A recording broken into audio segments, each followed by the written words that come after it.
after. Hello, today we're going to make some sourdough starter.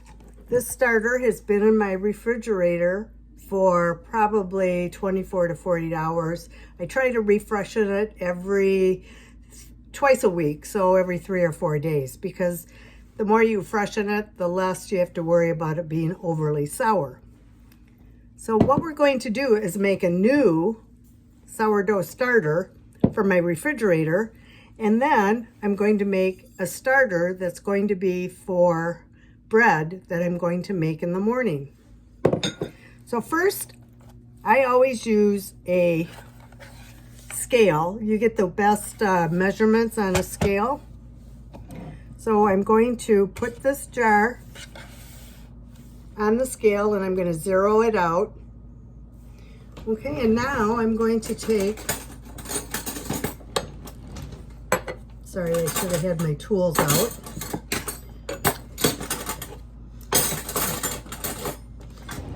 Now I'm going to take, as the recipe says, but it's in my head now, I'm going to take 50 grams of this, okay?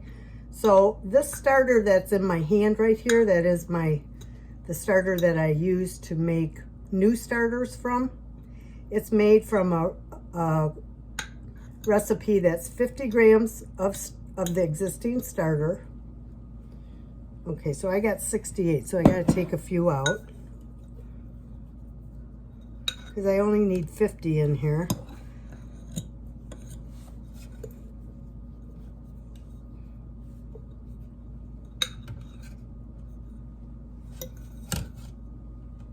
Actually, my starter needs to be freshened up a few more times because I was out of town, and so just bear with me.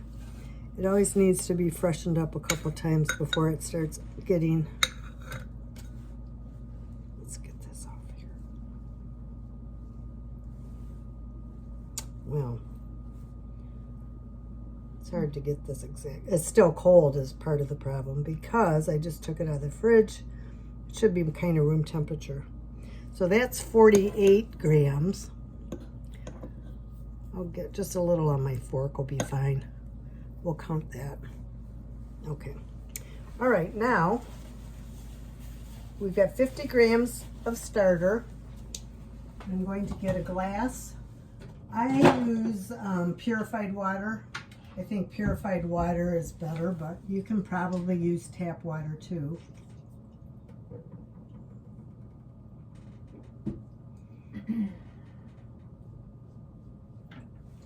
So now I'm going to zero this back out, and now I'm going to get 200 grams of water in here.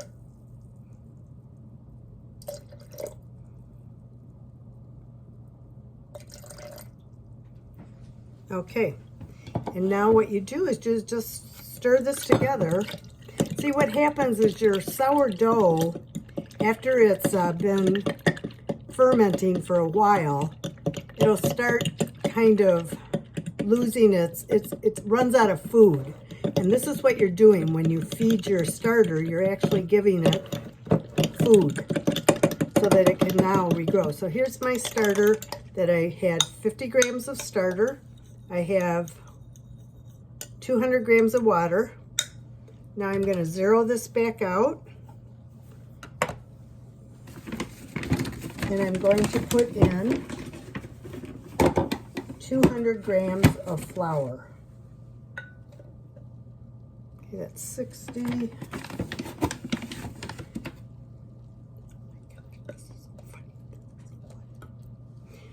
That's 120.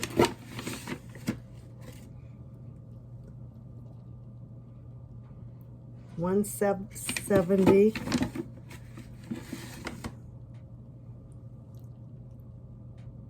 Okay, and that's 200 about right there.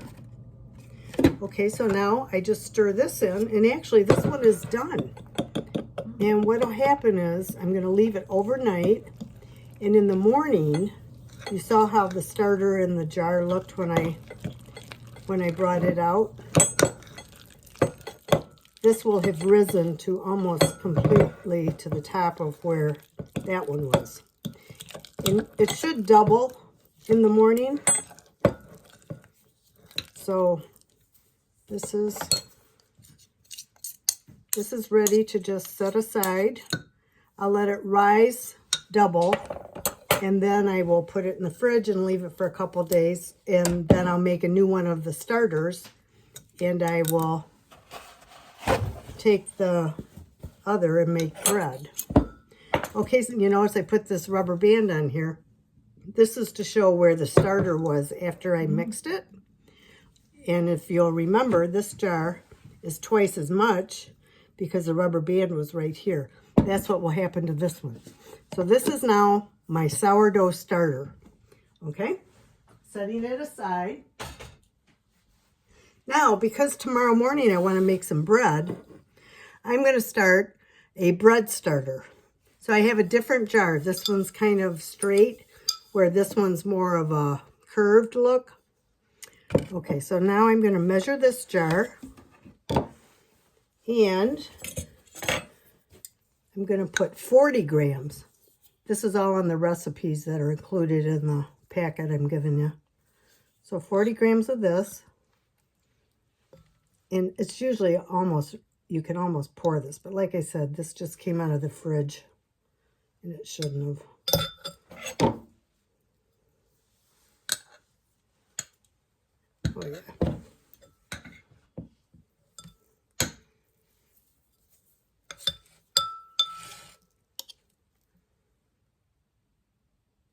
Okay, that's 30. So we're almost ready. I got Sue, my friend here, sitting watching. So I'm not doing this alone. I'm so thankful. I'll keep going. I'm just No. Good job. Okay, thank you, Sue. I should have taken this out before I went to church this morning, and it would have been really better because it's so stiff because it was in the fridge.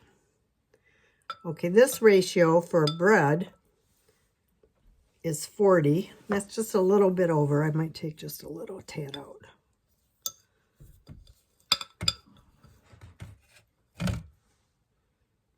Okay, that's about right. Okay, so now I zero this back out. Now I need 100 grams of water.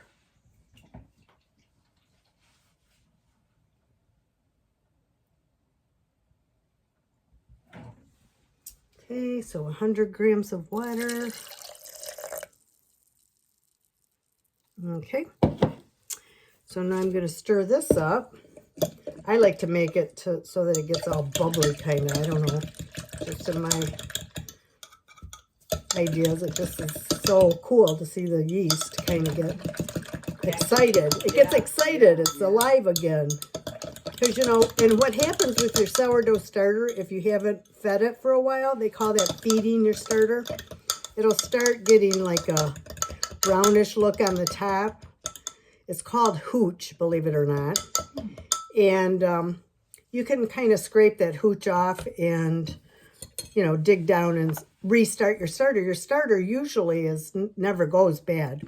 Okay, so now I only need 100 grams of flour.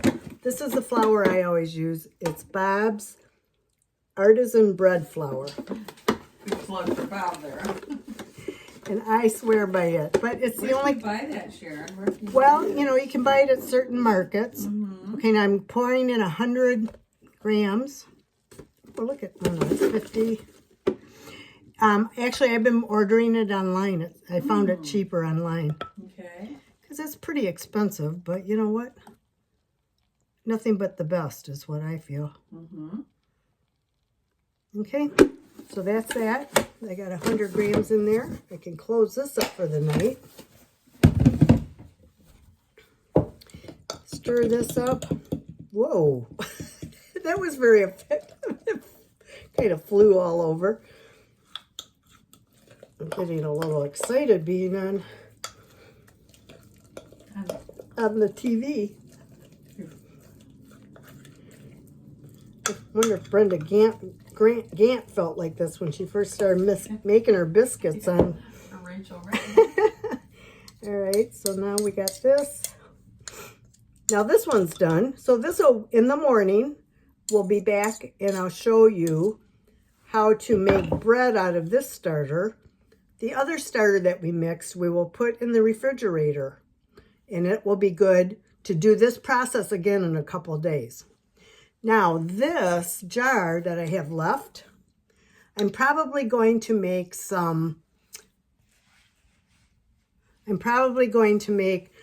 crumpets with this, and they are delicious, but you can make pancakes, you can make cookies. There's just a bunch of recipes you can make. So that's what I'll do with that because I don't want to waste it. What I do though with these starters is I have these little plastic lids that go on. You want the lids kind of loose. For one thing, it's fermenting and it can pop off if you have it on real tight. So I like to put another, hopefully, rubber band on this one so I can see if in the morning it is also doubled. Okay? So those are my two starters. Wow. This one I'm just going to put aside because I think I'll work on that a little later, maybe even tomorrow, because I think it'll be all right in the fridge till tomorrow. And I'll make crumpets. And in the morning, I'll be back and I'll show you how to make bread. Thanks and have a great night.